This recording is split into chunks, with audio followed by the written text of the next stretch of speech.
नमस्कार दोस्तों, भारत ने अभी तक का सबसे सख्त कदम उठाते हुए यूनाइटेड नेशंस की फंडिंग में भारी कटौती कर दी है और ऐसी जानकारी आ रही है कि बहुत जल्द भारत सरकार यूएन पीस कीपिंग फोर्स से भारतीय सैनिकों को वापस बुला सकती है।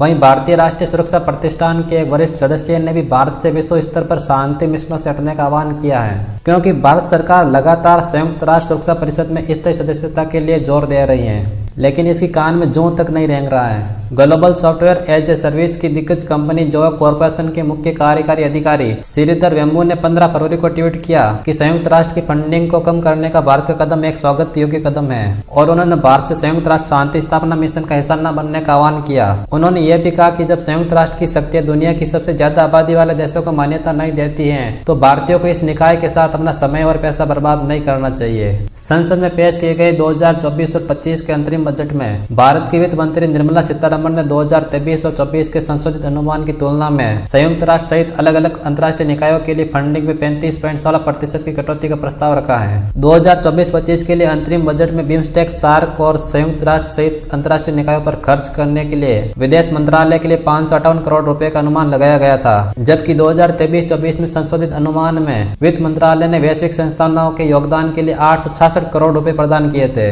भारतीय विदेश मंत्रालय ने यूएनएससी को 2024-25 के लिए सिर्फ 175 करोड़ रुपए देने का फैसला किया, जो कि पिछले साल के मुकाबले 54% ज्यादा की कटौती है, जबकि इससे पिछले साल भारत ने यूएनएससी को 382 करोड़ रुपए दिए थे। द प्रिंट की एक रिपोर्ट में कहा गया है कि विदेश मंत्रालय ने संयुक्त राष्ट्र की फंडिंग में कटौती की है, जो कि काफी महत्वपूर्ण है क्योंकि भारत लंबे समय से संगठन में सुधारों की मांग कर रहा है। खासकर भारत संयुक्त राष्ट्र सुरक्षा परिषद में स्थायी सीट चाहता है। संयुक्त राष्ट्र महासभा के 78वें सत्र के अध्यक्ष डेनिस फ्रांसिस ने जनवरी 2024 में अपनी भारत यात्रा के दौरान यूएनएससी के स्थायी सदस्य होने के लिए दक्षिण एशियाई दिग्गज की स्थिति और पात्रता को स्वीकार किया था, क्योंकि सबसे ज्यादा आबादी वाला देश होने के बाद भी भारत इसका स्थायी सदस्य नहीं है। भारत, ब्राजील, जर्मनी और जापान ये चारों मिलकर G4 का निर्माण करते हैं और लगातार यूएनएससी में तत्काल सुधारों की मांग करते आए हैं ताकि मौजूदा जियोपॉलिटिकल हकीकतों का समाधान किया जा सके। भारत 4.1 ट्रिलियन अमेरिकी डॉलर की जीडीपी के साथ दुनिया की 5वीं सबसे बड़ी अर्थव्यवस्था है। 7 फरवरी 2024 के अंतर्राष्ट्रीय मुद्रा कोष के आंकड़ों के अनुसार ये अमेरिका, चीन, जर्मनी और जापान से ठीक पीछे हैं और 1 से 2 सालों में भारत दुनिया की तीसरी सबसे बड़ी अर्थव्यवस्था बनने वाला देश है। ये G4 देश संयुक्त राष्ट्र सुरक्षा परिषद में स्थायी सीटों के लिए एक दूसरे के दावों का समर्थन करते हैं, जो कि सिर्फ 5 देशों अमेरिका, फ्रांस, ब्रिटेन, रूस और चीन को ही हासिल है। भारत आखिरी बार जून 2020 में यूएनएससी के लिए एक गैर स्थायी सदस्य के रूप में चुना गया था। भारत 2021-22 कार्यकाल के लिए यूएनएससी का एक अस्थायी सदस्य रहा था। तब उस वर्ष एशिया प्रशांत श्रेणी के अंतर्गत भारत एकमात्र उम्मीदवार था। यूएनएससी में भारत का 2021-22 का 8वां कार्यकाल था और भारत को यह मौका 10 सालों के बाद मिला था। भारत अपनी शांति सेना को भी वापस बुला सकता है। भारत ने पिछले 70 सालों में संयुक्त राष्ट्र शांति मिशनों में 2 लाख से ज्यादा सैन्य और पुलिस कर्मियों का योगदान दिया है। इसके साथ ही वैश्विक स्तर पर संयुक्त राष्ट्र शांति प्रयासों में तीसरा सबसे बड़ा सैन्य योगदान करता है। संयुक्त राष्ट्र के तहत कुल 66,839 शांति सैनिकों में से भारत का कार्मिक योगदान लगभग 10% है। फिर भी भारत स्थायी सदस्य नहीं है, लिहाजा अब भारत ने सख्त रुख अपनाने का फैसला कर लिया है। दोस्तों, आपको क्या लगता है, यदि सुरक्षा परिषद में भारत को स्थायी सदस्यता नहीं मिलती है तो क्या भारत को अपनी सेना वापस बुला लेनी